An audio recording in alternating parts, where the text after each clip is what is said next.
বাংলাদেশ থেকে রাশিয়ায় মানব পাচারকারী চক্রের প্রধান তামান্না জেরিনকে গ্রেপ্তার করা হয়েছে। ৬ ফেব্রুয়ারি সকালে নেপালে পালানোর সময় শাহজালাল আন্তর্জাতিক বিমানবন্দর থেকে তাকে গ্রেপ্তার করে অপরাধ তদন্ত বিভাগ সিআইডি। সিআইডি সূত্র জানায়, গ্রেপ্তার তামান্না জেরিনের নামে বনানী থানায় মামলা রয়েছে। অভিযোগ রয়েছে তার পাঠানো লোকজনকেই রাশিয়ার হয়ে ইউক্রেনের বিপক্ষে যুদ্ধে নামানো হতো। দালালের মাধ্যমে জমি ও স্বর্ণালংকার বিক্রি করে এবং উচ্চ সুদের ঋণ নিয়ে রাশিয়ায় পাড়ি জমান নাটোরের সিংড়ার হুলহুলিয়া গ্রামের বাসিন্দা হুমায়ুন কবির ও তার দুলাভাই রহমত আলী। সেখানে চাকরির নামে তাদের পাঠানো হয় রাশিয়া ইউক্রেন যুদ্ধে। গত ২৬ জানুয়ারি যুদ্ধে হুমায়ুন কবির প্রাণ হারান।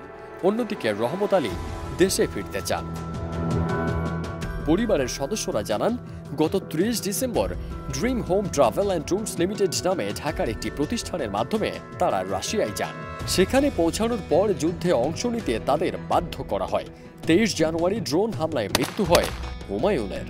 তারা মৃত্যুর খবর পান ২৬ জানুয়ারি। এমন চাঞ্চল্যকর ঘটনা জানাজানির পর নজরদারি বাড়ায় দেশের আইনশৃঙ্খলা বাহিনী। অবশেষে রাশিয়ায় মানব পাচারকারী চক্রের প্রধান হিসেবে ধরা পড়লেন তামান্না জেরিন। ফারদিন সানি, দেশ রূপান্তর।